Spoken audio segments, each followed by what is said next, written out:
while we're here at the airport, I wanted to maybe go into a little bit about what's going on in today's marketplace. We're experiencing one of the biggest shifts in real estate that we've had probably in the last 40 years. A lot of people don't understand why, and a lot of people are kind of surprised as to the depth of what we're seeing right now. If you scale back to about 2011, what we've seen since then is a run-up of prices, probably about an average of 6 to 8% per year. People's wages, generally speaking, about 85% of the population, the wages have only gone up about 2 to 3% per year. So when you have 8% increases in house prices and trailed by 2 to 3% increases in wages, the separation, the margin becomes far greater over that period of time. So we have a very big gap there. So now what we're seeing is a massive transition from what was an extreme seller's market to the attempts to get into a more buyer's market, or at least attempt to stabilize the marketplace.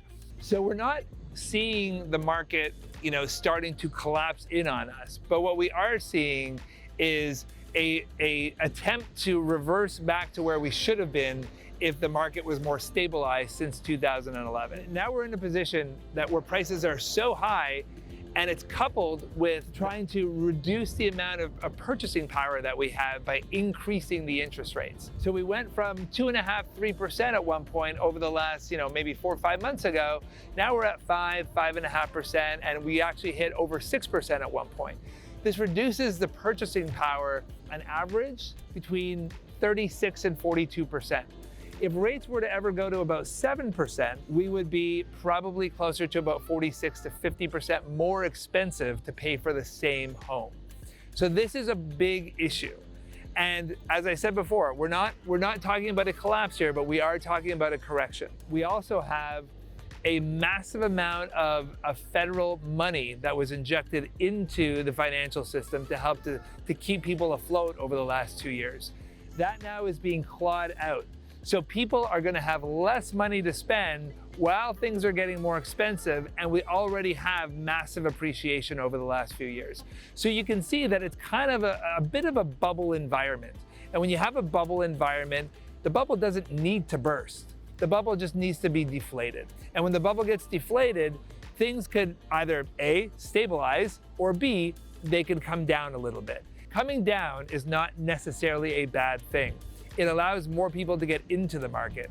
So you may be asking, what do we do? What's the solution here? For some people, the solution might be just wait and see what happens. For other people, it may be, hey, if something happens with this market, we have excess cash sitting in our bank, maybe we want to take advantage of that. The people that it will impact the most are going to be first-time home buyers, people that are not currently in the marketplace. Because for the last at least 4 to 5 years, things have just been super unaffordable. Now they're eventually going to become more affordable. Whether prices come down a little bit and then rates start to come down a little bit too, it'll allow them their entry into the market that they haven't had before. Not a bad thing. It's just a regular market cycle. So there's really nothing to be afraid of. So the question is, what is best for you? And I would suggest we jump on the phone and let us help you figure it out. At the end of the day, this is what we do best, and we want to give you the real deal about what's happening and how it's going to work in your favor.